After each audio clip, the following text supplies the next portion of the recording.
आपको लेकर चलेंगे फौरन मरी, जहां पर मौजूद हैं हमारे कॉरेस्पॉन्डेंट सफदर क्लासरा, और वो अपडेट करेंगे जो इस वक्त इजलास जारी है PMLN का विफाकी काबीना के हवाले से। सफदर, क्या रिपोर्ट करेंगे?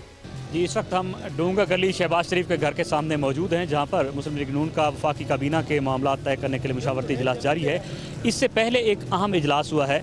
शहबाज शरीफ और वज़ीर आज़म शाहिद खाकान अब्बासी की मीटिंग शुरू हुई। उसके तकरीबन आधा घंटा बाद साबिक़ वज़ीर आज़म नवाज़ शरीफ ने उनको ज्वाइन किया।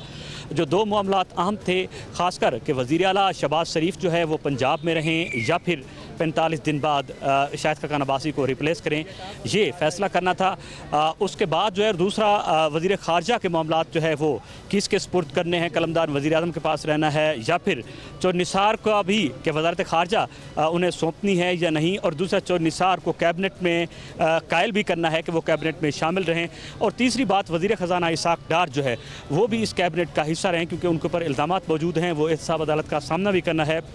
ये तमाम मामलात वहाँ पर डिस्कस किए गए हैं। इसके बाद जो है मुस्लिम लीग नून का मुशावरती इजलास शुरू हो गया है तकरीबन कोई आधा पौना घंटा पहले।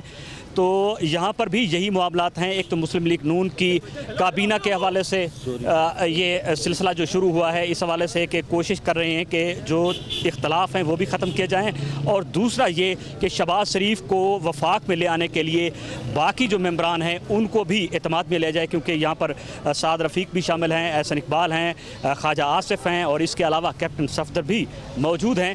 तो इस हवाले से आज ये 3 से 4 अहम चीज़ें हैं। एक तो शहबाज शरीफ कंटिन्यू करेंगे पंजाब को या वफाक में आएंगे, और दूसरा ये कि काबीना के मामलात में वज़ीर दाखिला चौर निसार को किस तरह इन किया जाए। चौथा ये कि इसाक डार जो है वो इस काबीना का हिस्सा रहेंगे या नहीं।